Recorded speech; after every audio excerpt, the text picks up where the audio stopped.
When we pull that vehicle over, then we go through a series of tests to make sure that person is not under the influence. And they're very simple field sobriety tests, and that's what they are, field sobriety tests.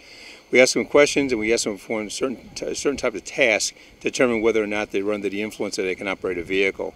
One would be the field sobriety test. We ask them to walk a line. We ask them to do certain types of tasks, which as someone that doesn't have any type of physical injury or someone that is not under the influence, we're able to perform without problem. And then we do the horizontal gaze nystagmus, which is where we look the finger in front of the eye to determine whether or not the person is under the influence. And with that, we could also tell if somebody's also under the influence of drugs, which give us either they're going to do an alcohol a breath test. If we determine that they may be on influenced drugs, we will draw blood based upon probable cause to do that. In terms of alcohol, which field sobriety test is the most accurate? Well, it's a series. We have to do every one. It's you do the field sobriety test, you do the horizontal gaze nystagmus, and then after that, then we determine that you're under the influence. We'll actually do the preliminary breath test, which is a portable breath analyzer. Once we have that, gives us probable cause, we place the person into custody. We take them to to detention, and then we give the breathalyzer test if they want to, or actually they're mandated by doing that. If they refuse, then we draw blood, and then we wait for the results to come back from the blood draw. I see. How many cadets participated in this? 15. 15 overall. It's been a real good, entertaining experience for them, I understand, and for the participants. I understand that you were involved in that. Yes. You were. Yes, I was there with that. And don't drive a vehicle when you have a couple, that's for sure. So. Right. And how many cadets will we eventually be hiring, Tony?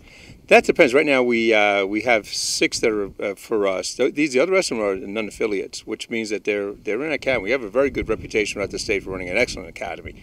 Real quickly, back to the testing. There's really no practical way of conducting these kind of tests without volunteers consuming alcohol. That's true. And what we do is we have some people we plant, some people that may just like rinse with alcohol but not drink it. Then we have people that actually drink it. And we go by their weight. And then we determine, based upon the alcohol content of the particular type of alcohol beverage we supply, that we can determine what their blood alcohol will be, and we try to get them in a certain range. And then what we do then, we take a PBT to make sure that they're within that certain range. And then we ask the recruits, the cadets and the recruits in the class to do this test, and then determine whether or not they would put those people into custody or not put them in custody. You know, like I said, sometimes they get fooled and they think that someone that's under the influence is not under the influence, and sometimes people that are not under the influence, and vice versa. So it's an interesting way of gauging what they're trained to do. They did very well. Everyone did very well, and then afterward we have a debriefing with them to point out, to ask them what they felt about it and how well they did.